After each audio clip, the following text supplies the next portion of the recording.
Shalom semuanya. Ya, saya produk dalam negeri buatan Jakarta. Cuman sudah lama jadi TKI, sudah berapa? Sejak 99, 17 tahun. Ya, tapi tetap cinta buatan dalam negeri sendiri ya. Oke, topik malam ini saya itu diminta membawakan mengenai integrity, ya kan, at marketplace. Jadi sebenarnya minggu kemarin Sansan itu telepon saya tiba-tiba. Saya tahu kalau dia telepon pasti ada maunya. Cuman saya tidak menyangka bahwa maunya sedemikian berat gitu kan. Kok bisa nggak jadi pembicara di The Channel? Nomor satu, The Channel itu apaan gitu kan. Oh itu yang dulu namanya Yaps. Oh iya saya pernah, oke saya tahu. Saya pikir topiknya seperti saya biasa bawakan. Saya bantu di program development ya. Jadi kalau topiknya entrepreneur, finance, communication itu mah biasa lah ya. Kok ngomong tentang integrity? Saya langsung tanya balik, kamu nyindir? Ini nyindir atau bercanda gitu kan? Karena terus terang topik yang ini topik yang di luar my comfort zone. Belum pernah saya bawakan, ya kan? Terus terang kalau masalah integrity bagi yang sudah lama di marketplace itu sesuatu yang susah gampang. Susahnya banyak gitu, ya. Nah, cuman seperti Anda tahu, Sansan itu kan istilahnya sangat stubborn ya. Jadi walaupun ditolak puluhan kali, akhirnya tetap ya sudah. Nah, cuman dalam perjalanannya saya mempersiapkan topik ini, biasanya saya itu nggak pernah istilahnya stres. Minggu belakang ini saya stres berat. Jadi waktu mempersiapkan topik ini tuh seakan saya ditampar ya melihat kilas balik perjalanan hidup saya. Ya, saya sudah kerja di company itu 25 tahun. Wah, ketahuan tuanya ya. Jadi seperti Pak Evan bilang, saya itu kerja di Indonesia dari mulai bawah, programmer ya. Latar belakang saya IT by the way, naik dikit-dikit jadi manajer, kemudian tahun 98 kerusuhan pindah ke sini. Padahal posisi saya sudah cukup tinggi waktu di Jakarta ya, sudah kayak kepala divisi lah gitu. Di sini dari bawah lagi, jadi konsultan ya. Tugas pertama saya bawa komputer, saya masih ingat itu. Di perusahaan namanya Nokia. Oke, kemudian sempat naik lagi. Jadi selama 25 tahun, 20 tahun saya itu menjadi people manager. Oke. Nah, jadi setelah melihat perjalanan itu akhirnya waduh, sebenarnya apakah saya ini orang yang layak untuk membawakan topik ini? Oke. Jawabannya sih tidak. Cuman kan nggak mungkin tidak ngomong tidak gitu kan. Nah, jadi setelah saya pikir-pikir, nah ini kecerdikan saya keluar nih. Jadi biasanya kalau kita dengerin gini kan kita biasanya mendengarkan kisah sukses.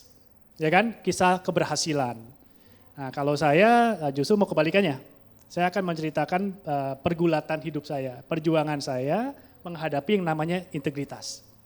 Ya, karena mungkin dengan mendengar apa yang pernah saya alami, ya mungkin bisa memberikan semacam kayak wacana lah untuk kita bisa bercermin diri. Oke? Ya, mungkin bisa ditampilkan slide-nya. Jadi setelah 25 tahun bekerja di perusahaan ya, termasuk di beberapa perusahaan multinasional, Agustus kemarin saya akhirnya tobat, bukan tobat. Saya memutuskan untuk pensiun dini dan menjadi seorang pengusaha sampai sekarang ya. Nah, itu Pak Stefanus salah satu bisnis partner saya di Singapura. Nah, jadi Pak kalau saya ngomong salah di sini mohon maaf. Oke. Saya punya beberapa usaha di Singapura, di Indonesia, di beberapa negara lain ya puji Tuhan. Pergulatan integritas itu menurut saya bukan hanya di marketplace ya, istilahnya di tempat kita bekerja, tapi terus terang sebagai pengusaha malah tantangannya itu malah jauh lebih berat. Nah itu mungkin saya akan sharingkan malam ini ya. Oke. Ya, approach-nya simple. Moto saya biasa kalau saya sharing itu apalagi Jumat malam ya, orang pada ngantuk. STS, serius tapi santai, oke? Jadi saya tuh jangan dibawa serius-serius banget, ya. Jadi kalau ada saya salah berkata, salahkan Sansan karena dia ngundang. Disclaimer dulu San ya. Oke, yang kedua ya supaya saya juga tidak bosen kalau kisah partisipatif ya. Nanti saya akan coba bawakan beberapa contoh, ya kalau saya tanya mau dijawab. Karena di akhir acara ada Q&A. Nah, jangan sampai saya balas dendam, Anda tanya saya nggak jawab gitu. Oke? Ya. Oke, next. Nah, sebelum saya mulai sebagai orang yang pendekatannya terstruktur atau belakang IT, biasanya itu ada step-stepnya. Dimulai dengan definisi dulu gitu ya. Apa sih integrity atau integritas? Tapi sebelum dimulai dengan definisi, saya mau quote ini, Warren Buffett. Siapa yang nggak tahu Warren Buffett? Bukan Buffett makanan ya, Warren Buffett. Itu Buffett.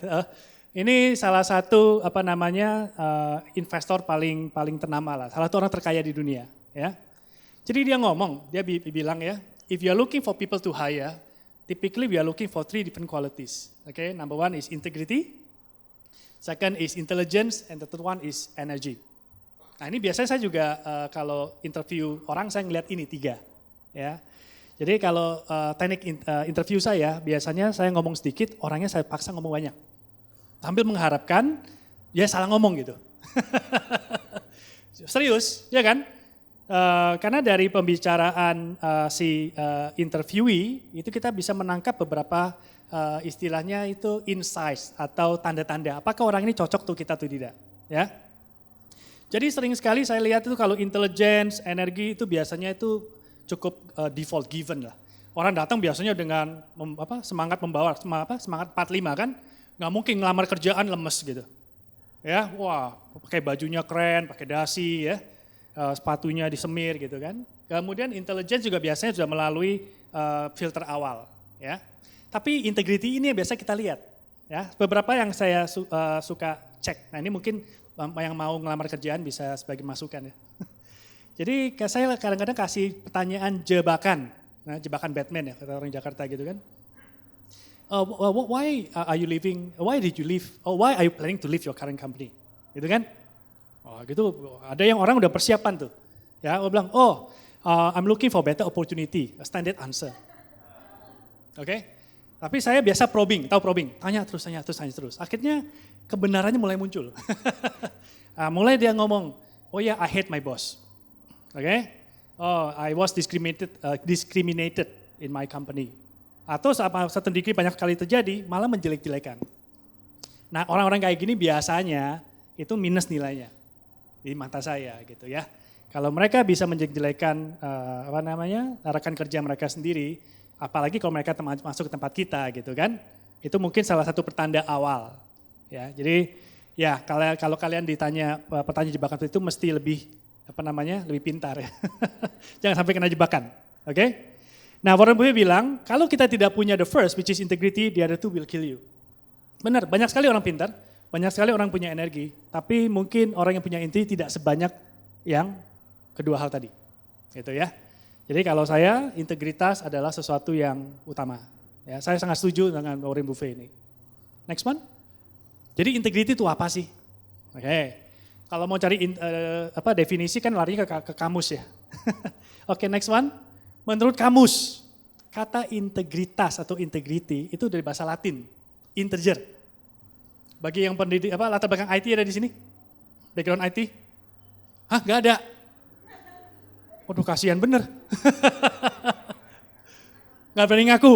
Ya, bahkan IT atau technical tahu ya, integer. Integer itu adalah biasanya bilangan yang bulat, whole. Nggak bisa dipilah-pilah. 0 atau 1, nggak ada koma. Itu integer.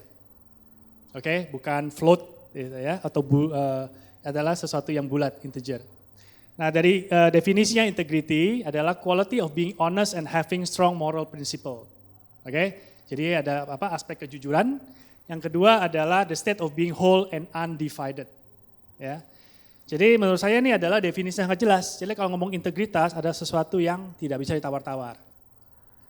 Ya, jadi terkadang kalau kita ngomong, wah kalau integritas ya mungkin tergantung situasi, tergantung sikon katanya. Ya. Kalau di gereja ya mungkin integriti lebih tinggi, ya kan. Kalau Senin, Selasa makin lama ya makin berkurang. Nanti kalau mendekati akhir minggu naik lagi gitu ya. Itulah saya dulu. Oke, itulah saya dulu. Ya, jadi waktu saya ya masih belum terlalu kenal Tuhan, ya gitu. Ke gereja, ya kan. Nyanyi, nyumbang gitu kan. Kalau pelayanan. Tapi kalau balik ke hari Senin, siap perang lagi.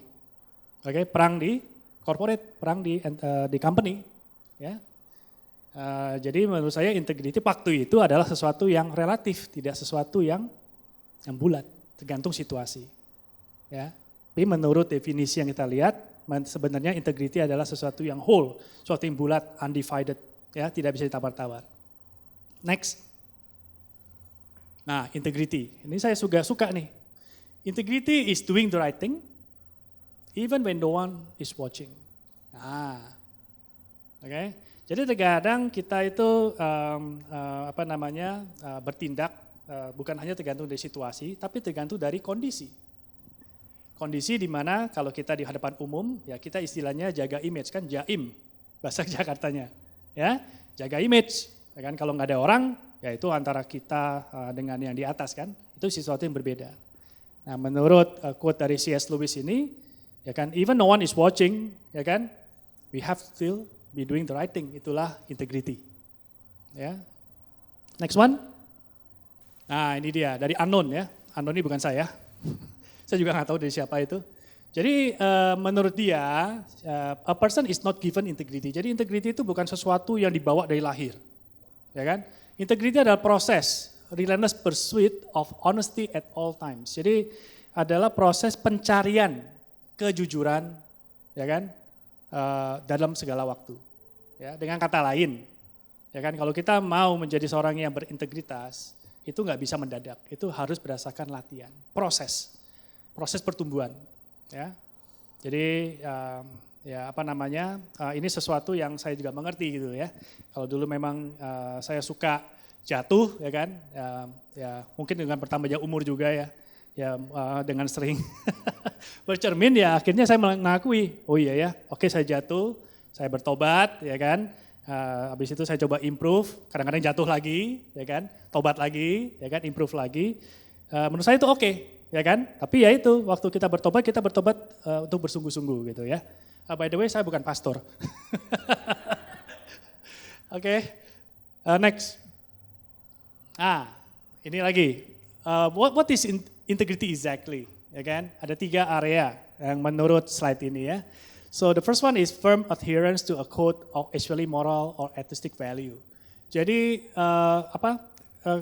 menurut sesuatu yang firm berdasarkan kode daripada moral atau value. Jadi tidak incorruptibility, tidak bisa dikorupsi.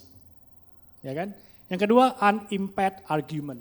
Jadi itu bukan sesuatu yang bisa diperdebatkan. Jadi either kamu itu orang yang punya integritas atau tidak.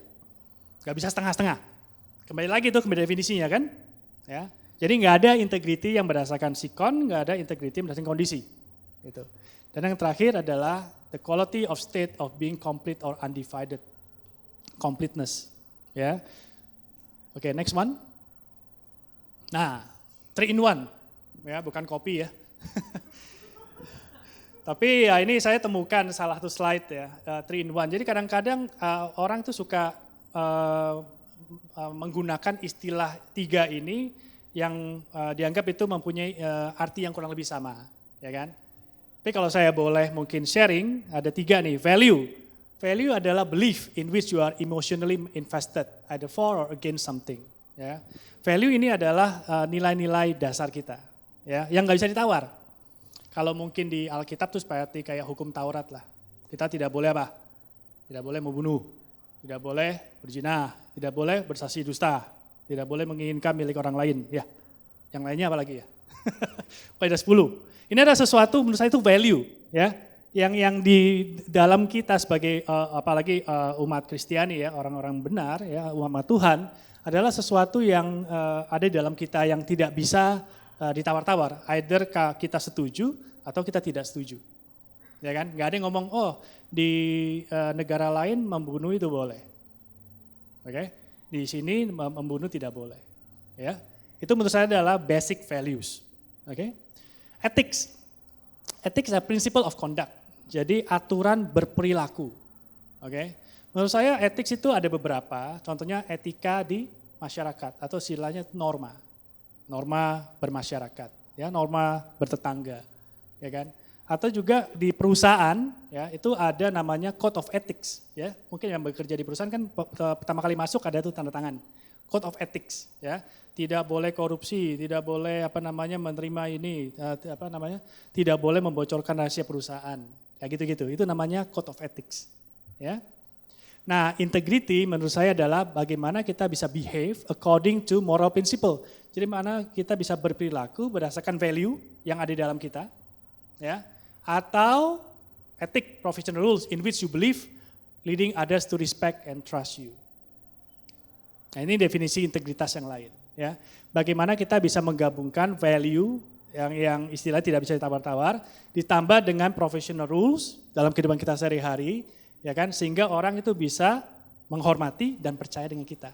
Nah, itu akan terrefleksi dari perkataan kita, dari perbuatan kita, gitu. Oke? Nah, ini rumus. Nah, saya kan suka pakai rumus ya. Jadi integrity itu adalah value plus ethics, ya, either norma di masyarakat atau norma perusahaan atau code of ethics plus action, artinya dilakukan, itu baru integrity. Ya, terkadang kita tahu value, kita tahu ethics, tapi without action ya, bukan integrity. Ya. Dwight Eisenhower, tahu ini siapa? Wah, cuma Pak Stefanus yang tahu. Bukan calon gubernur DKI, Pak ya. Betul ya, ini salah satu US President ya. Jadi istilahnya dia ngomong, apa kan? The supreme quality for leadership is unquestionable integrity. Ya, jadi bagi rekan-rekan yang menjadi pemimpin ya kan di perusahaan, either sebagai people manager atau sebagai istilahnya itu IC ya, individual contributor. Ya, individual contributor menurut saya juga seorang leader, Anda nge-lead diri sendiri, dan terkadang waktu Anda gabung dalam tim juga Anda akan nge-lead orang lain. Jadi saya nggak setuju tuh integrity harus dimiliki oleh seorang manajer saja, gitu ya. Without it, no real success is possible. No matter whether it's a section, gang, a football field, in an army, or in an office. Ya, jadi kalau presiden seperti Eisenhower aja bilang bahwa integrity bukan hanya sesuatu yang unquestionably required gitu ya, tapi juga bisa diterapkan di banyak tempat, termasuk di marketplace.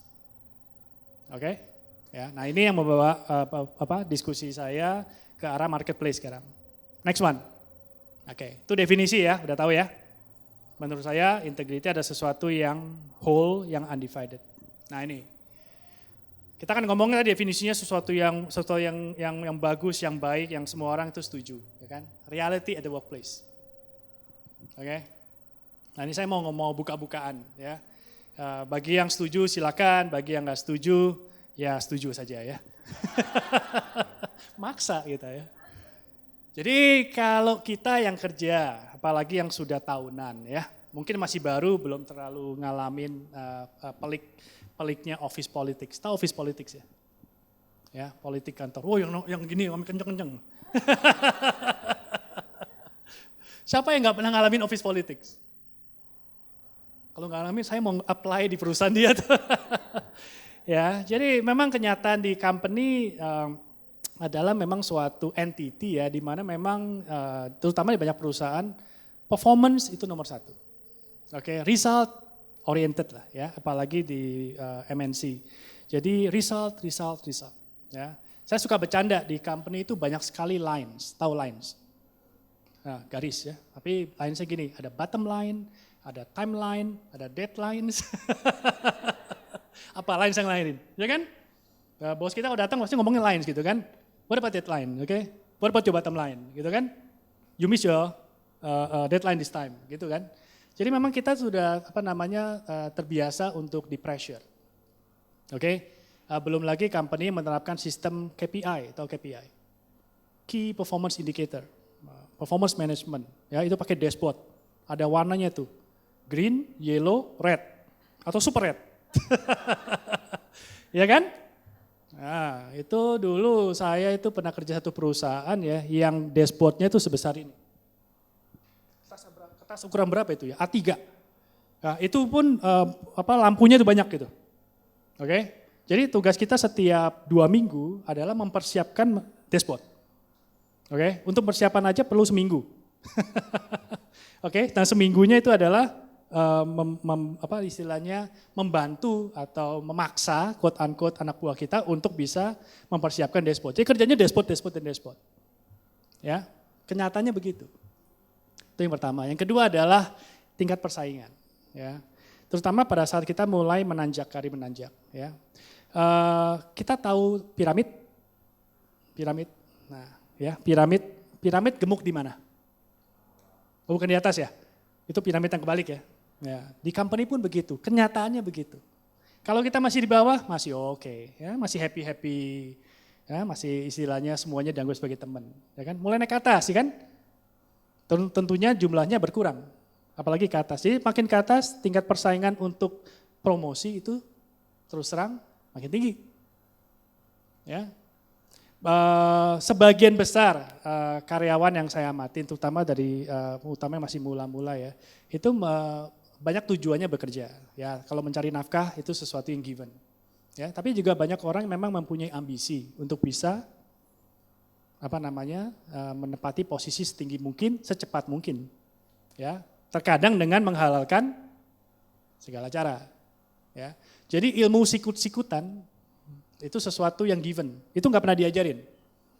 Ya, tapi semakin kita naik ke atas, keahlian kita, tingkat expert kita untuk saling menyikut itu tingkat tinggi. Oke? Terkadang kita suka belajar dari siapa? Kalau di company, ilmu-ilmu kayak begini. Hah? Dari bos, pernah ngalamin ya? Serius, jadi terkadang walaupun tidak istilahnya ada pelatihan khusus ilmu menyikut gitu ya, tapi kita dari mengamati kita tahu, oh bos saya itu naiknya begitu, oh caranya begitu, ya kan? Oh ya udah saya ngikutin, oh begini memang sesuatu yang jadi kultur, jadi etik perusahaan, oh itu oke. Ya, nah, saya juga begitu dulu. Saya itu orangnya observant, ya kan? Walaupun kelihatannya hahaha hihi, tapi saya juga ngelamatin gitu. Ya, jadi saya ngamatin, wah ini orang kenapa promosi cepet banget ya? Ya kan? Oh caranya begitu. Oh dia istilahnya cari mukanya begitu. Ya, terkadang di perusahaan itu ya persepsi dengan realitas. Mana yang lebih penting? Hah? Bukan persepsi, bukannya realitas. Kalau menurut saya, persepsi yang dipercaya itulah realitas. Betul nggak? Ya. Jadi di company itu, di workplace, sering sekali persepsi itu yang digunakan untuk jadi ajang kita untuk bisa promosi gitu. Ya. Jadi banyak sekali ajang cari muka, ajang istilahnya mengakui prestasi orang lain itu umum gitu. Ya. Biasanya mendekati, nah ini dia. Mendekati performance review. Tahu performance review? Annual performance review. Siapa yang pernah ngalami annual performance review sini? Setiap bulan apa itu? Januari ya, Juli ya. Kalau company suka ada namanya MYCD, Mid-Year Career Discussion. Tiba-tiba semua direct report baik sama kita. Percaya? Ya? Tiba-tiba yang ngasih kopi, ngasih teh, ngasih kue, itu banyak. Yang ngajak makan banyak. Tiba-tiba, ya kan? Kenapa? Ya karena mereka mengharapkan kita ingat. Oh tiba-tiba yang tadinya malas, rajin-rajin. Tiba-tibanya yang miss deadline, nggak pernah miss deadline. Mendekati performance review. Ya kan? Nah bagi manajer yang kurang istilahnya bijak, ya itu menganggap periode tadi itu digunakan untuk menilai kemampuan seseorang. Gitu. Ya, dan bagi yang tidak mau ikut, ya biasanya akan tertinggal. Ya, jadi kenyataan di workplace seperti itu. Ya kan? Itu yang istilahnya umum. Yang tidak umum, yang mungkin sering terjadi tapi jarang dipublikasi, persaingan bisnis. Ya, saya sih nggak mau sebutin satu negara yang ini terjadi ya, Indonesia. Terus, oke, kalau kita memenangkan satu tender, oke, ya, apalagi kalau berhubungan dengan lembaga tertentu, pemerintahan gitu ya. Itu sudah umum, ya. Dan saya pernah ikut juga dulu, ya kan. Kalau mau begitu ya harus mengerti aturannya, ya. Harus berani bermain dengan meja, tahu. Mesti jago menyelipkan sesuatu di bawah meja katanya, ya kan. Mesti jago istilahnya mengerti kebutuhan daripada calon customer kita. Kalau kita tidak ikut, bisa dipastikan kalah. Nah, dilemanya bagaimana? Mau ikut atau tidak ikut? Kita tidak mau ikut, ya kan? Bos kita akan datang. Where's your bottom line? Ya kan? Ya, itu yang menurut saya adalah sesuatu yang kenyataannya terjadi di marketplace. Bagi yang belum ngalamin, selamat. Tapi kalau Anda sudah mulai meranjak naik ke atas, Anda akan berhadapan dengan hal-hal yang menurut saya mungkin akan bertentangan dengan value dan ethics yang saya sebutkan tadi. Ya, terkadang ethics itu malah dituliskan di company kita, jelas-jelas. Tapi sengaja dilanggar. Dan terkadang kita yang meminta kita langgar adalah pimpinan-pimpinan kita sendiri gitu. Ya, makanya kalau di company suka ada namanya whistleblower, tahu? Ya, bukan tukang priwit-priwit gitu, bukan. Whistleblower, tahu ya? Whistleblower itu adalah orang-orang yang bisa melaporkan ya, sesuatu dugaan ya, yang bisa bertentangan dengan peraturan perusahaan, kepimpinan secara rahasia. Ya. Dengan jaminan tidak akan identitasnya dibocorkan. Itu whistleblower. Ya, perusahaan yang bagus sudah ada, bukan hanya ada whistleblower, tapi juga ada lembaga yang mengurusi masalah etika. Terkadang kita setahun sekali harus recertify. Ya, recertify, belajar lagi etik. Jadi semua buku etik satu itu kita mesti baca lagi, kita mesti recertify. Yes, I have read. I understand, by signing this document, I understand the code of ethics of a company. Ya kan, habis sign, begitu lagi besok. Oke? Ya. Nah, itu yang saya alamin. Ya. Next one. Nah, di company juga sering sekali banyak perlombaan. Perlombaan nomor 1 adalah perlombaan antar tikus. Rat race. Betul? Ya. Jadi nggak tahu istilah ini bisa lahir ya. Saya juga belum pernah research itu lahirnya dari mana. Tapi banyak sekali istilah bahwa semakin tinggi posisi kita, maka tingkat persaingan atau rat race makin brutal. Terkadang dengan menghalalkan segala cara. Jadi kalau kita mau naik, kita punya 2 pilihan. Mau jadi rat,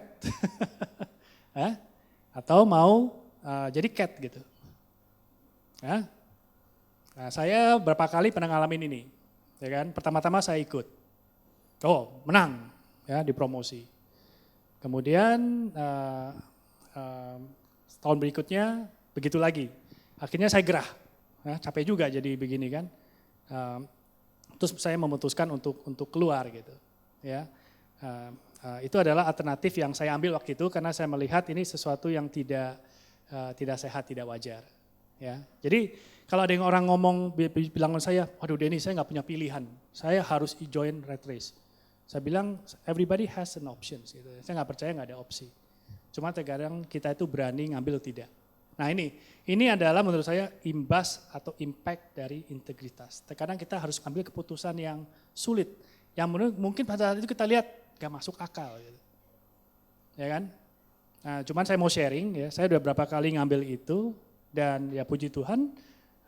Setelah berapa lama kilas balik, akhirnya saya melihat wah untung saya ngambil keputusan seperti itu. Ya. Saya itu pernah kerja di perusahaan di Jakarta, perusahaan entertainment center, paling besar di Jakarta Utara. Kalian masih ada muda nggak tahu lah tempatnya namanya, Highlight. Pernah tahu? Saya menikah di sana gitu ya. Itu waktu itu tahun 93, 94. Itu termasuk terbesar di Asia Tenggara. Ya, kalau siang, pagi, oke, buat dimsum, buat restoran ya. Tapi makin malam itu dosanya makin banyak. Night club ya, ada karaoke gitu ya. Ada akuarium, tahu akuarium? Akuarium isinya bukan ikan. Isi yang lain bentuknya kayak ikan gitu ya. Ya. Jadi ya prostitusi. Jadi kalau di sono itu akuarium isinya itu perempuan dipajang. Customer tinggal pilih mau nomor berapa. Oke, saya kerja di bagian IT-nya by the way. Mesti klarifikasi ya, saya bukan mama atau papa ya. Oh my God. Disclaimer, tolong ingetin tuh ya. Ya, saya bagian IT, saya disuruh bikin sistem untuk otomatisasi semua. Jadi kalau dulu di sistem itu tempat tuh besar sekali. Saya pernah pasang sistem sampai 70 PC. Jadi kalau dulu orang itu mesti catat lari ke dapur, dengan sistem saya pasang itu tinggal enter di komputer langsung cetak di dapur. Itu tugas saya waktu itu. Cuman begitu berhasil, saya dipercaya gitu ya. Cuman di situ saya ngelihat, waduh kok begini ya. Dan umur saya waktu itu masih muda. Ya kan? Apakah tergoda? Pola. Ya, godanya besar gitu ya. Saya ada teman, ya, dia itu hamba Tuhan. Hamba Tuhan nggak tahu kenapa bisa nyasar ke sana gitu. Jadi terang dan garam dunia ya. Oke, saya ngamatin kan, dalam 6 bulan yang tadinya dia tuh taat, malah dia tuh yang ngajakin saya ke gereja, ngasih ayat dalam 6 bulan. Lupa semua. Ya kan? Malah dia yang nawarin saya, dia mau nggak coba ikan itu? Serius. Jadi menurut saya yang paling tadi, integrity itu adalah sesuatu proses. Dan lingkungan itu penting. Kalau lingkungan kita tidak mendukung, godaan terlalu banyak, kita mungkin akan terpengaruh. Ya. Nah akhirnya saya putusin keluar. Ya, karena waktu itu saya dipromosi jadi IT Manager plus Financial Controller. Karena saya belum menyelesaikan MBA saya di Finance. Pada saat menjadi Financial Controller, tiba-tiba saya disuruh megang beberapa hal. Satu hal, biasa, pajak. Tahu pajak ya? Yang kedua, saya diajari cara mengimport. Atau import. Kali ini import ikan dari Cina. Oke? Tapi ikannya yang tadi ya, akuarium tadi. Gitu. Begitu saya tahu begitu, langsung saya tender resignation. Ya, ini ya istilahnya itu value saya waktu itu udah bilang ini nggak benar. Ya kan, walaupun posisi tinggi, wah semuanya itu dijamin. Saya bilang ini nggak benar. Ya kan, saya putusin untuk keluar. Ya puji Tuhan nggak lama akhirnya nggak tahu gimana setelah melalui 8 kali interview bisa dapat di perusahaan besar, Astra, ya kan. Dan saya bisa berkarir lama di sana. Nah Astra ini yang bisa membantu saya itu bisa sampai ke Singapura gitu. Ya, jadi ini contoh simple, ya kan. Waktu itu saya bergulat. Walau kalau saya terus itu semuanya sudah disediakan, tapi saya memutuskan bahwa itu sesuatu yang tidak sesuai dengan value saya gitu. Ya.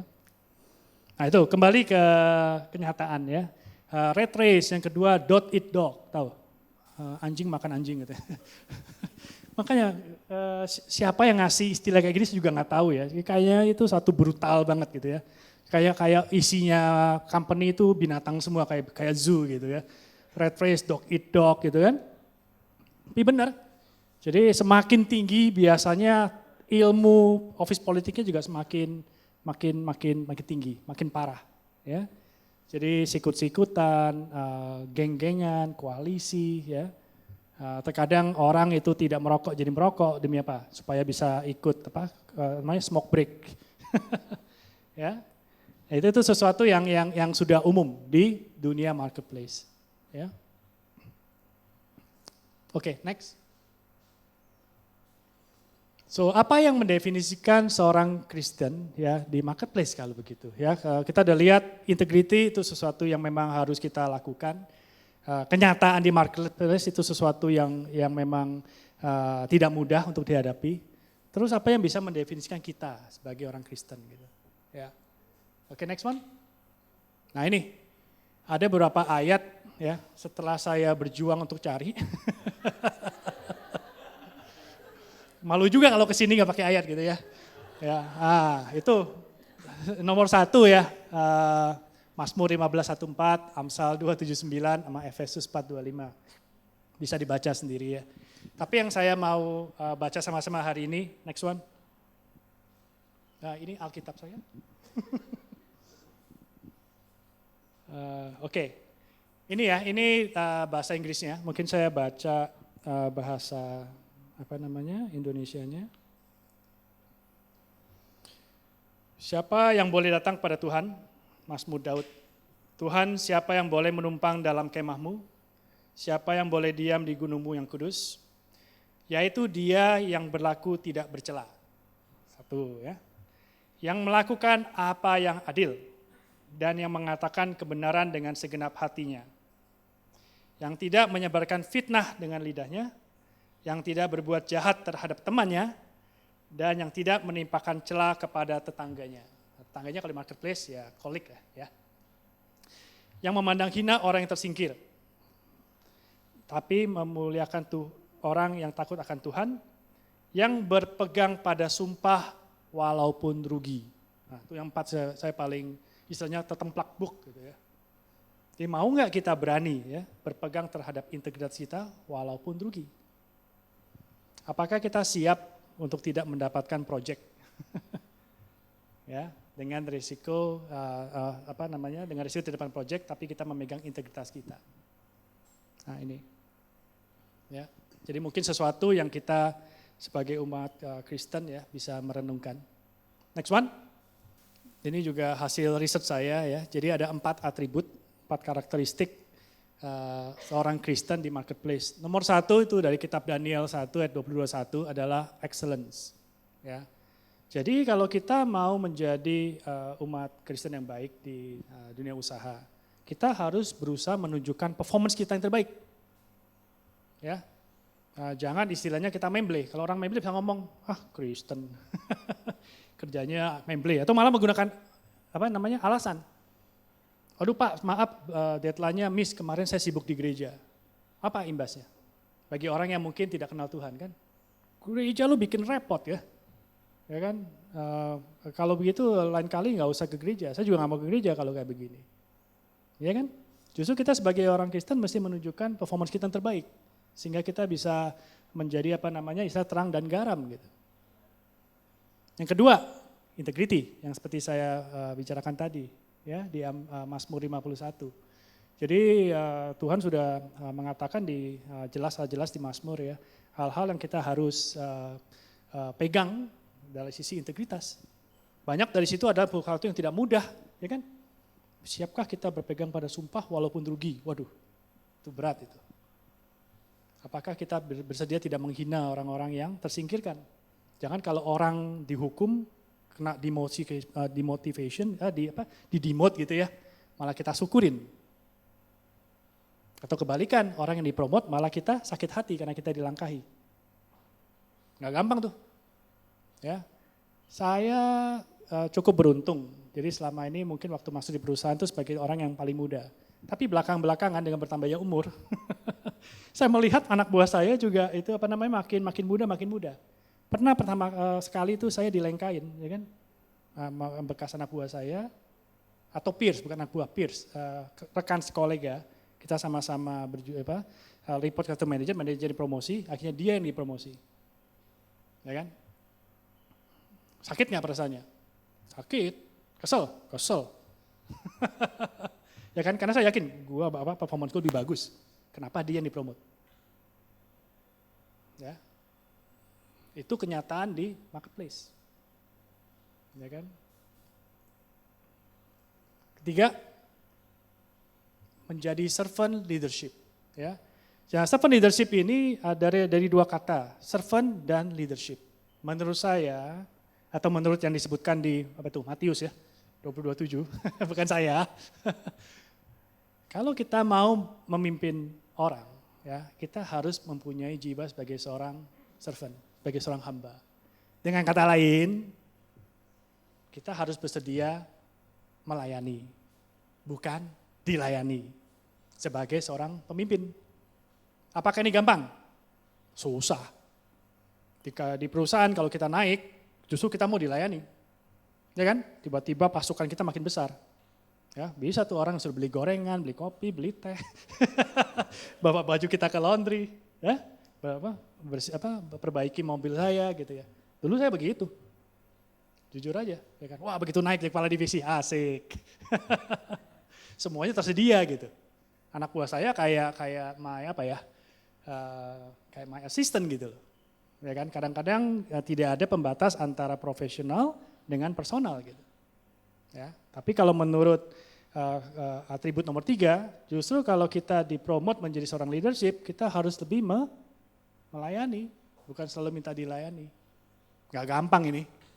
Ya. Yang terakhir, miracles. Ya.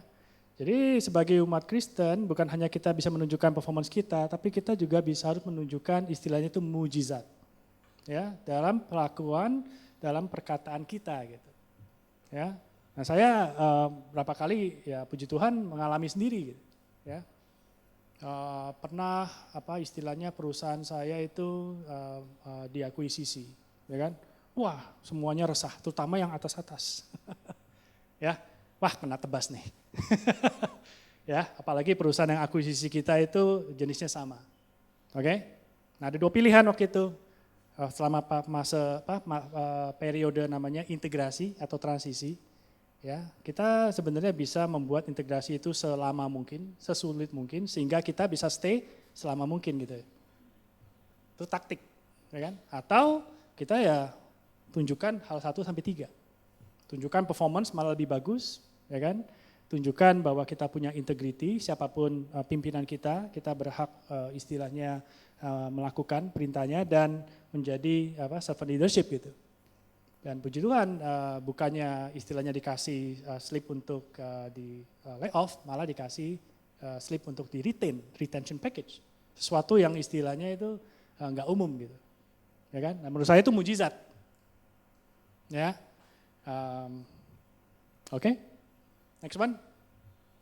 Nah, ini slide yang saya curi nggak boleh ya ngomong di sini ya. Saya pinjam. Waktu kita beberapa minggu lalu itu liburan di Bali sama keluarga. Jadi waktu hari Minggu diundang sama teman ke gereja, ada pendetanya itu membawakan slide ini gitu. Ya saya cepet-cepet ambil foto ya. Sama masalahnya lupa yang ngomong ini siapa gitu ya. Tapi dari statistik ini ya, saya kan suka statistik. Bisa dilihat tuh persentase jiwa yang dimenangkan ya. Jadi kalau khotbah kebaktian 13%. KKR 5%. Kesembuhan 5%, program penginjilan 5% dan seterusnya. Ya. Tapi yang paling bawah persahabatan, pertemanan itu 44%. Ya, waktu saya dengar ini saya senggol istri saya, tuh gue bilang apa? Jadi benar. Jadi sebenarnya ya dulu kan ada program 1% for Jesus. Ya, dulu saya juga salah menanggapinya gitu kan. Saya pikir semua orang itu saya khotbahin, saya kasih ayat gitu ya. Saya takut-takutin, lu nggak mau masuk neraka gitu ya. Ya kan? Ya, pergilah ke gereja, apalagi you ateis gitu kan. Ini udah mau end of time gitu. Terus saya kasih film gitu ya, film pengangkatan. Taktiknya begitu, ya kan? Orang ini bukannya malah mau ikut, malah lari gitu kan. Saya bilang, waduh salah nih. Jadi waktu 1% for Jesus saya fail completely gitu kan ya. Bukan lack of trying, tapi benar-benar mungkin strategi yang salah. Begitu saya lihat ini, oh sebenarnya kita itu mesti menunjukkan jati diri kita, ya kan, jati diri Kristus kita. Dalam kehidupan sehari-hari termasuk di marketplace. Yaitu apa? Dari integrity. Ya kan? Nah, dengan bersaksi melalui tindakan perbuatan, ya kan, memegang teguh integritas, itu orang-orang yang di sekeliling kita, itu kan mereka juga istilahnya nggak bodoh-bodoh amat itu ya. Mereka juga akan melihat kan, wah ini orang kok baik gitu ya istilahnya kan. Nah, mereka mulai mau tahu. Nah, di situ biasanya baru saya share pelan-pelan gitu, tanpa maksa, ya kan, dengan persahabatan. Nah, jadi kembali ke faktor di mana kita sebagai umat Kristiani ya, Kristen itu bisa di marketplace, menurut saya kita tuh harus mengedepankan aspek tindakan kita yang bisa mencerminkan tubuh dan jiwa Kristus. Ya, sehingga bisa memenangkan banyak jiwa. Jangan ditakut-takutin. Ya, malah saya itu pernah diperingatin di salah satu perusahaan. Denny, ini perusahaan multinasional, ya kan? Kita itu harus fair terhadap semuanya, terhadap semua agama maupun yang bukan agama. Jadi kamu kagak boleh tuh ya ngomong-ngomong ke ke anak buah kamu, ngajak-ngajak mereka. Saya pernah diperingatin gitu. Ya. Oke, next. Ini mungkin saya udah mention tadi ya. Jadi the higher you go up a mountain of influence, the greater the level of spiritual warfare. Ini benar. Ya. Kalau bahasa Indonesianya itu kan semakin kita tinggi itu anginnya semakin kenceng kayak gitu ya. Saya lupa tuh istilahnya apa ya. Jadi sama. Jadi kalau makin tinggi posisi kita, godaannya termasuk godaan spiritual itu semakin besar. Ya. Salah satunya adalah faktor kesibukan. ya. Kesibukan di mana kita harus traveling, ya kan? Kadang-kadang traveling itu berminggu-minggu, ya kan? Nah itu dulu saya gunakan alasan asik kayak ke gereja. Kan ini nggak ada gereja, ya udah nggak ke gereja, seneng gitu ya. Kemudian apa namanya jabatan, ya tiba-tiba yang tadinya nggak kepikir bisa kebeli, sekarang bisa kebeli, ya. Waktu yang tadinya punya banyak waktu untuk melayani, jadi nggak punya waktu untuk melayani. Ya. Jadi itu adalah tipe-tipe spiritual warfare yang umum. Jadi bagi yang mulai menitik karirnya, ya ini sesuatu yang perlu diperhatikan. Ya. Next one. Jadi saya dapat juga dari internet ini ya. Jadi semua orang itu ya, termasuk Yesus ya, waktu di masa pelayanannya, waktu menjadi hidup, itu juga dicobai gitu, ya, oleh setan. Jadi Yesus itu dicobai dalam beberapa jenis. Nomor satu adalah his identity, ya kan? Ya kan ada tuh yang di Matius 4 ayat 1-2 ya. Jadi setan mencobai kalau if you are the son of God, nah, ditanya kan. Yang kedua, his authority, ya kan? By using his power improperly at the wrong time, ya. Ini sama di marketplace. Kita punya authority nih, ya bisa. Ya istilahnya kita mau ngapain tuh bisa, mau mecat orang bisa, ya, mau menggunakan uang perusahaan mungkin tanpa orang tahu bisa, ya kan? Cuman apakah kita akan tergoda? Dan his strategy gitu ya, his strategy to accomplish his assigned mission. Ya, setan pernah mencoba Yesus kalau setan memberikan, apakah Yesus mau bow down and worship setan gitu, ya, sama di marketplace. Terkadang kita akan dijanjikan kalau Anda mau dipromosi, ya Anda harus mau melakukan hal-hal yang berhubungan dengan meja tadi. Ya kan? Nah kita ada dua pilihan nih, mau stuck atau mungkin bisa kehilangan jabatan atau bergabung dengan melakukan hal-hal yang bertentangan dengan integritas kita. Ya. Jadi ini biasa. Oke, next one. Nah, Satan's four P's. Ya. Jadi di Yohanes 1 ayat 2, 16-18 itu ada disebutkan ya. For all that is in the world, the lust of the flesh, the lust of the eyes, and the pride of life is not of the Father, but is of the world. Ya, jadi keinginan akan daging, mata, dan kebanggaan itu adalah datangnya dari dunia. Jadi yang biasa kita tergoda ya, ada 4P. Nomor 1 adalah performance. Performance ya. Jadi kita suka mengandalkan diri sendiri. Terkadang kita percaya, pokoknya saya mesti kerja mati-matian. Bukan hanya 9 to 5, kalau bisa 9 to 9, nggak pernah pulang gitu. Ya. Even work during weekend and holidays. Ya. Kenapa? Kalau kita performance bagus, kita akan bisa naik. Oke? Nah, ini kita akan sakit kalau tiba-tiba teman kita yang performance-nya nggak bagus, dia dipromosi. Akhirnya kita jadi pahit hati gitu. Karena kita terlalu mengandalkan performance. Yang kedua, passion. Dagingan, terutama seksual. Nah, ini biasanya kena siapa? Cowok atau cewek? Dua-duanya lah. Kok mau nggak adil ya? Belakangan banyak loh ya. Even yang di Singapura kalau pernah baca koran kan, beberapa kasus korupsi yang menimpa itu yang menawarkan adalah wanitanya gitu. Ya, beberapa pimpinan perusahaan di Singapura ya, itu ditawarkan hal-hal kayak begitu oleh vendor wanitanya. Jadi wanitanya yang nawarin, jadi dua-duanya, ya kan? Ya passion, dan ini ya sesuatu yang umum. Semakin kita tinggi, biasanya kita kan harus entertain. Tahu ya, entertainment. Terutama untuk kultur tertentu ya. Saya sering tuh waktu dulu sering travel ke mana? Ke Cina ya. Ke Korea, Jepang. Nah, itu kalau malam ya kita harus diwajibkan setelah dinner minum, sing a song gitu kan. Nah, untungnya saya ini chicken. Kalau minum alkohol dikit langsung pingsan. Nggak bisa deh dulu gitu. Ya. Jadi istilahnya pimpinan saya itu kalau bahasa Jakarta sampai bohwat, tahu bohwat? Bohwat apa sih ya? Istilahnya sampai nggak punya ide bagaimana saya itu bisa minum gitu. Ya, karena saya membuktikan begitu saya minum dikit aja tuh ada muka merah, gatal-gatal atau pingsan. Jadi saya punya alasan. Jadi kalau ada mulai minum-minum, either saya cuma minum teh atau saya kabur. Gitu. Ya. Ya kalau cuma minum-minum doang nggak apa-apa, tapi setelah minum-minumnya itu biasanya bahaya. Oke? Jadi biasa tuh kita disodorin atau apa. Ya, terutama di kultur mereka memang sesuatu yang umum gitu. Nah, apakah kita tergoda atau tidak? Ya, nggak gampang, sangat tidak mudah.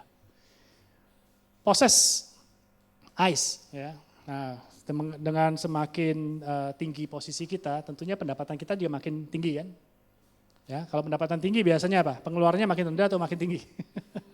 Makin tinggi. Ya, makanya ada istilah lebih gampang kita naik daripada kita turun kan. Nah, jadi kebanyakan kita itu istilahnya semakin giat bekerja karena kita menginginkan supaya apa? Supaya kualitas hidup kita itu terjaga. Kita takut kalau sampai kita ada apa-apa dengan kita gitu ya, sampai di demote atau keluar, itu kita nggak bisa mempertahankan kualitas hidup, tingkat pengeluaran lah.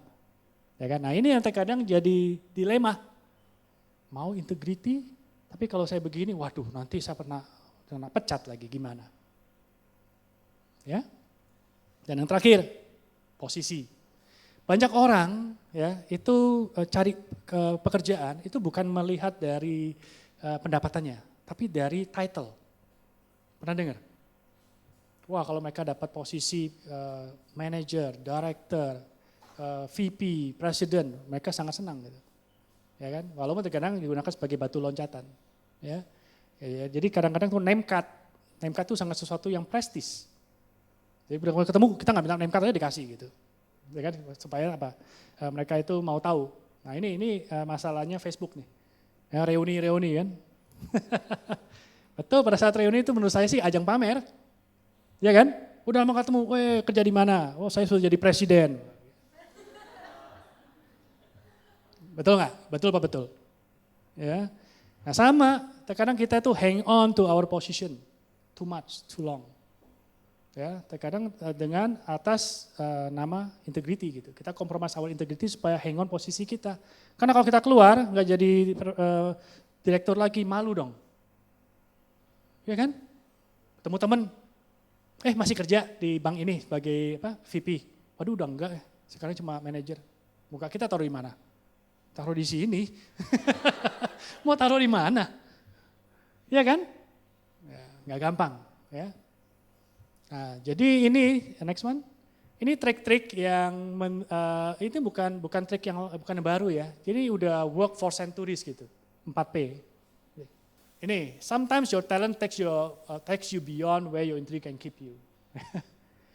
Jadi terkadang talenta kita itu membawa kita itu posisi setinggi mungkin di mana integritas kita itu tidak bisa kita pertahankan. Karena kita punya talenta luar biasa. Nah, pertanyaannya apakah kita mengorbankan integrity dibanding dengan yang kita dapatkan atas talenta kita. The greater the success, the greater the integrity test. Ya. Jadi ini adalah fakta di marketplace. Saya tuh nggak tahu kenapa ya, selalu suka angka 7. Ya, bukan karena sering pusing 7 keliling gitu ya. Tapi katanya angka 7 itu angka prime numbers ya, angka Tuhan. Makanya sering sekali banyak dari yang ringkasan saya itu menggunakan angka 7. Nah, jadi ini 7 steps towards integrity. 7 things people with integrity do. Ya. Nah, sebelum saya mulai, di sini akan saya sharing nih yang namanya ID, Integrity Dilemma. Oke? Nah, saya minta pada saat kita cover satu persatu, mungkin saya bisa tanya dari audiens ya, kalau Anda menghadapi dilema seperti ini, tindakannya apa? Jujur aja, nggak apa-apa. Oke? Nggak di-record kan ya? Oke. Next. Nah, jadi a person with integrity will do what we say we will do. Istilahnya kita akan deliver our promise. Ya, kita kalau udah promise A, kita akan do A. Jadi keep his or her word. Ya kan? Nah ini contoh dilema, banyak contohnya. Tapi yang saya contoh, karena ini pernah terjadi ke saya sendiri nih. Ya. Jadi saya pernah janji sama colleague, hey I'll get back to you with proposal tomorrow at 5 p.m. gitu ya. Terus kita tiba-tiba lupa, padahal besok saya udah libur, ya kan? Ini sekarang udah jam 6 sore nih. Kalau saya harus keep my promise, saya harus lembur. Padahal malam ini masih siap-siap, besok udah mau liburan. Oke? Nah, what would a person of integrity do?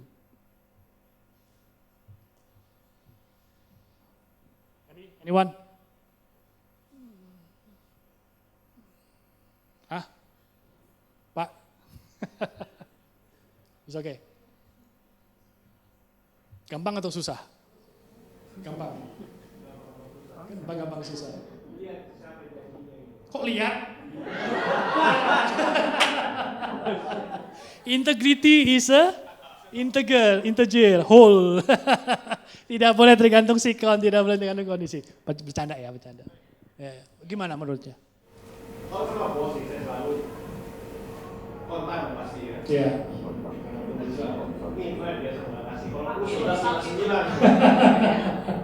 Tapi kalau teman saya jadi saya dulu sih sering bolong. Iya. Ya, saya bolong. Tapi ngasih tahu.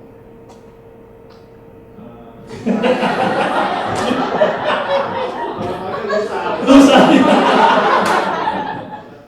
Hargai kejujurannya ya. Honesty is also integrity. Ya, betul.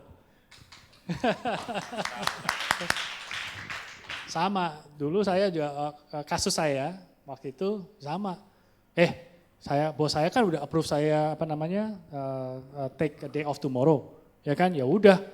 Ya, saya kasih taunya setelah saya kembali. Kalau mau ya salahin bos saya gitu. Ya kan? Ya. Jadi ini gampang-gampang susah. Ya. Tapi dari sini ya kan kolek kita akan bisa ambil kesimpulan apakah kita itu trustworthy apa enggak. Dependable apa enggak. Ya, biasanya dari hal-hal kecil itu bahkan sebagai tanda apakah kita mampu melakukan hal-hal lebih besar. Ya.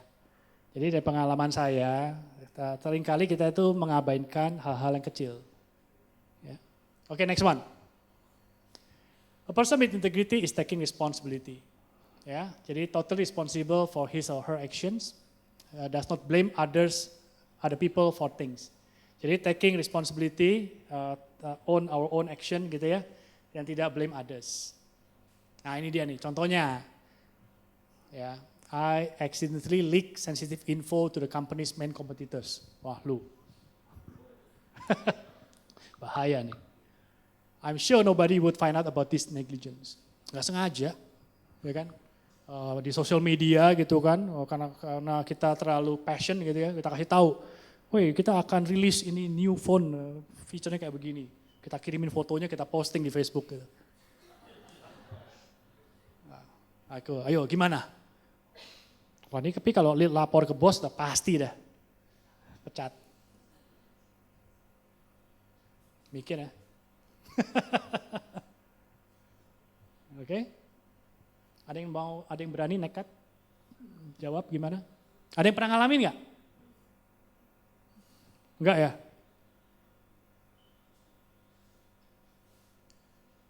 Saya pernah ngalamin. Oke, tapi ya istilahnya nggak sengaja. Ya, untungnya informasi itu tidak terlalu sensitif amat. Ya. Nah saat itu saya ke bos, saya kasih tahu. Nah, untung dia pengertian gitu ya.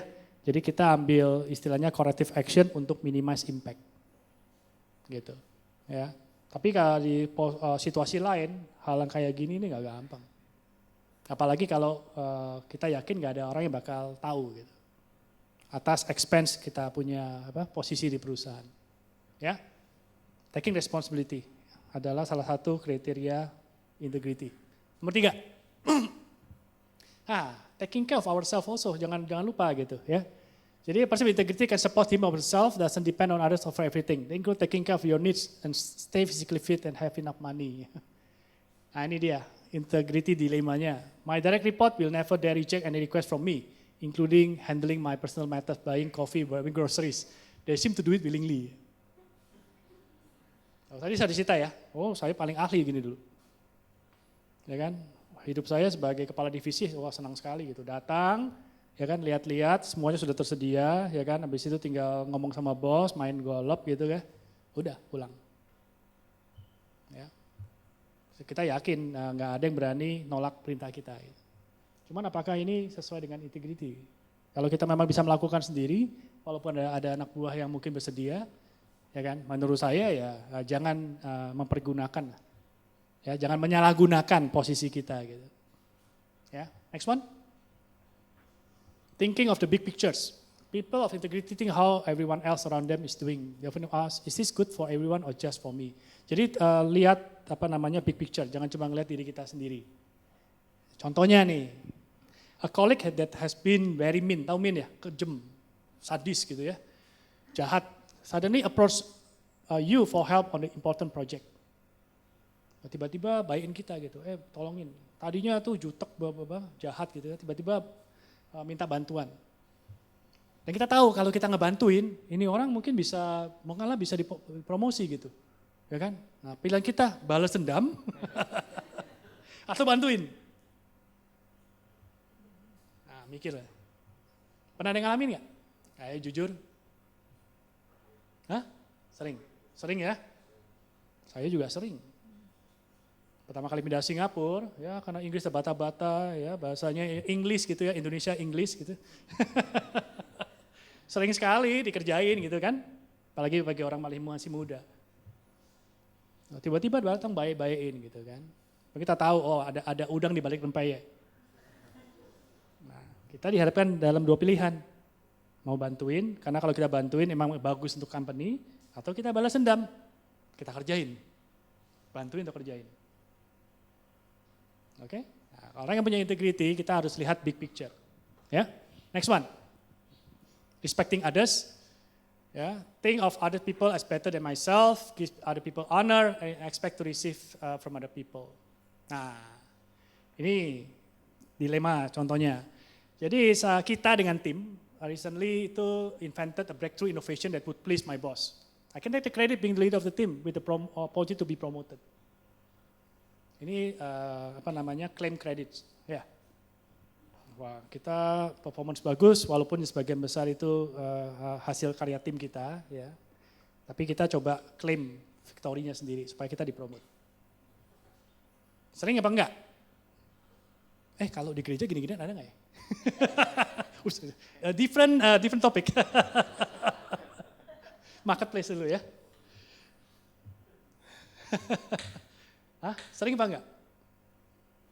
Terutama yang punya anak buah nih. Ya, punya anak buah, performance bagus, ya kan? Bos seneng, kita take credit. Siapa yang pernah? Kalau saya sering, dulu. Ya. Nah, cuma belakangan saya lihat, saya waktu promosi cepat, cuma setelah itu kok bekas anak buah saya pada ngejauhin saya semua gitu ya. Ya, pada sebel. Malah waktu saya keluar dari perusahaan tuh ada yang throw party, celebration party. Hore, keluar juga itu. Sakit itu. Ya, nah belakangan enggak. Belakangan nangis. Nangis bareng. Ya. Jadi ini godaan, semakin kita tinggi itu semakin peluang untuk melakukan hal-hal seperti ini semakin nyata. Apakah kita bisa menghormati orang-orang yang membantu kita? Dengan give them their due credits. Ya. Next one. Nah, checking the mirror. Bukan ngecek potongan rambut kita, lipstick kita, dandanan kita gitu ya. Tapi melihat diri kita di kaca. Kita harus berani mengakui kalau ada kesalahan atau tidak. Nah, ini dia nih. Kita receive annual 360 performance review. Tahu ya? Performance review yang dari mana? Dari bos, dari peers, dan anak buah. Hasilnya nggak bagus. Ya, dan kita percaya ini unfair karena kita udah ngasih, ya kan, kita udah baik-baikin bos, ya, koleg kita udah udah beres dah. Anak buah kita kayak takut sama kita. Hasilnya jelek. Kita mau komplain sama HR. Kayaknya ada yang sabo nih. Ya kan? Pernah ngalamin gini? Terutama yang dikerja di perusahaan yang ada performance review, ya. Saya pernah ngalamin. Ya. Ternyata ada anak buah saya memang yang istilahnya itu saya sudah pernah masukkan dalam program PIP, tahu PIP? performance improvement program. Oke, dan dia itu bisa ternyata setelah saya kasih kesempatan kedua, dia mempengaruhi beberapa teman yang lain untuk melawan. Jadi balas dendamnya pada saat 360 degrees. Karena pada saat 360 degrees, bawahan boleh menilai atasan. Kena di sini. Ya, nah cuman memang waktu itu saya melihat sesuatu yang harus saya berkaca lah. Ya. Berkaca bagaimana saya bisa istilahnya memenangkan mereka kembali. Gitu. Tapi juga sering sekali banyak kali godaan untuk nomor satu adalah marah. Kenapa begini? Habis itu witch hunting, siapa yang ngerjain kita? Ya kan? Kalau witch hunting, take revenge. Itu normalnya gitu kan? Berkaca, kagak. Ya kan? Berkaca itu urutan yang paling bawah. Tapi kalau kita punya integrity, kita harus sering-sering berkaca. Dan yang terakhir, stand up. Nah, ini yang paling susah. Stand up for what is right and wrong. Ya. So, a person with integrity will live the truth, what is right, no matter what other people do or say. A person of integrity will stand up and speak if something wrong is happening. Ya. Jadi all of your competitors are not paying tax. Nah, ini umum kan? Saya nggak usah sebutin negaranya. To keep them kompetitif sampai sekarang. Kalau kita bayar pajak, harga jual kita naik. Kagak bisa saingan main lain. Yang lain nggak bayar pajak, Pak. Bapak mau bayar pajak sendirian? Ya kan? Even most of them are giving kickbacks to get new project. Semuanya main meja, Pak. Kadang-kadang sampai ngumpet di bawah. Bapak nggak mau ikut-ikut, nggak bakal dapat project. Oke? Nah, kalau kita di posisi ini, apa yang kita lakukan? Ya, nggak saya ngomong Sansan, ini heavy subject. Susah, karena saya cuma bisa ngasih contoh. Jawabannya siapa? Jawabannya dalam kita. Value, your ethics, and whether you are willing to do it in the form of action. Ya kan? Saya sudah sering jatuh berkali-kali. Dulu waktu di Jakarta, malah saya bikinin program. Automation, how to cheat text. Orang IT, ya kan? Waduh, cheat text manual. Capek, ingetnya kan? I automate the whole thing. Ya kan? Systematic text cheating system. Serius, saya pernah buat itu. Makanya bos senang banget. Maka dikasih tambahan tugas untuk import ikan. Ya? Ya, kalau saya ke belakang, malu luar biasa. Waduh. Nah, baru 2 minggu kemarin nih, saya kan sekarang kan jadi entrepreneur ya, saya invest di beberapa perusahaan. Baru 2 minggu kemarin, salah satu perusahaan saya di Surabaya, baru datang ke saya, Pak Denny, wah sekarang orang hormat nih investor. Pak Denny, wah ini bagus nih, oke, Pak, pembukuannya mau ada berapa Pak? Pembukaan ada berapa? Saya bilang. Oh ini pembukaan yang dilaporkan dan yang tidak dilaporkan. Lo nggak dilaporkan buat apa saya bilang, ya kan? Maksudnya pajak. Saya bilang, oh oke. Sekarang saya sudah different person. Ya. Semua harus main.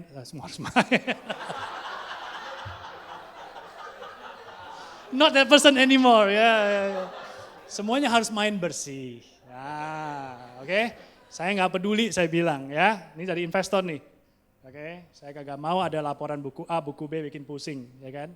Semua hanya satu buku dan kita harus lapor. Kan namanya hashtag revolusi mental. Hashtag berani berubah, gitu ya.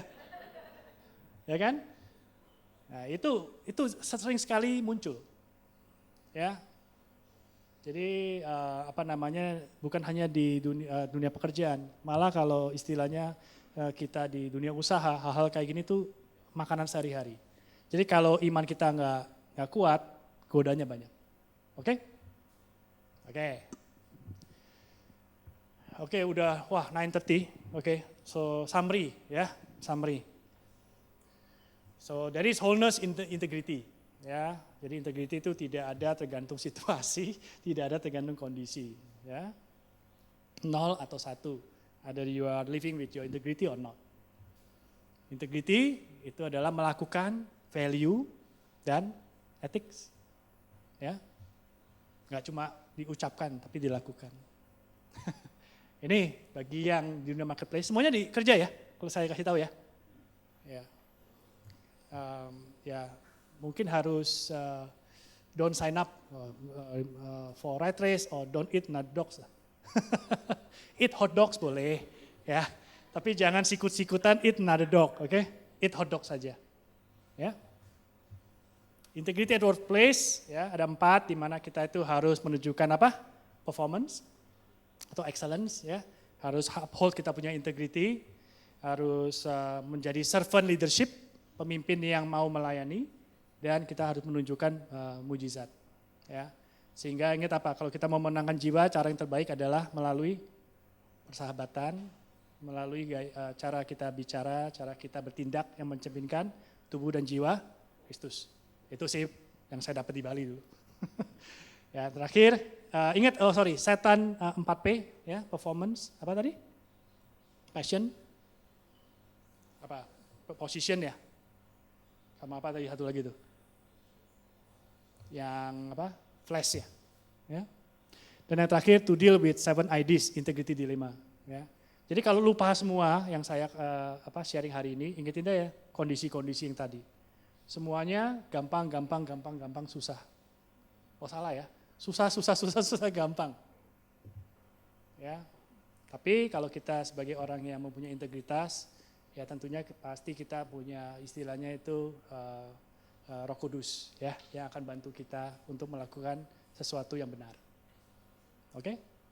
Ya. Next one. Oke. Ada yang mau nanya? Walaupun saya janji belum tentu bisa jawab.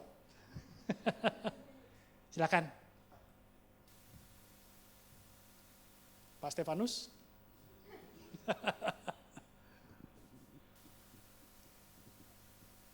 Ayo nanya. San, kamu yang minta ada Q&A gimana?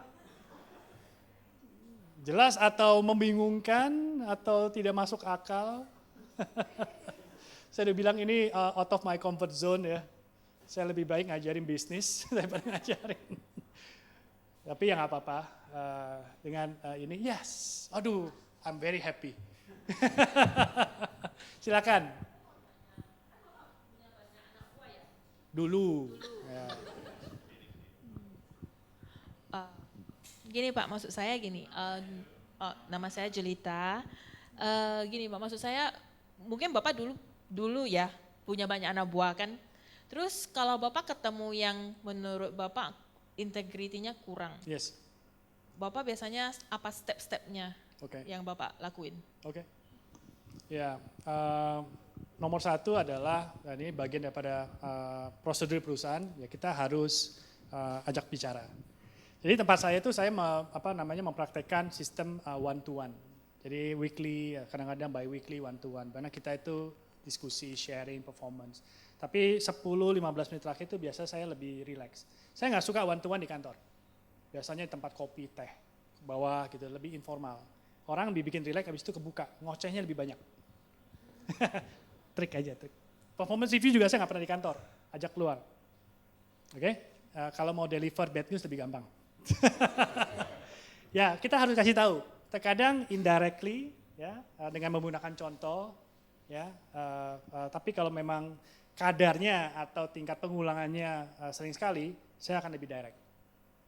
Gitu. Sampai to certain degree, sesuai aturan perusahaan, kita masukkan dia ke PIP program, Performance Improvement Program. Jadi selama periode tertentu biasanya 2 bulan, dia harus benar-benar show significant improvement. Otherwise, out you go. Begitu.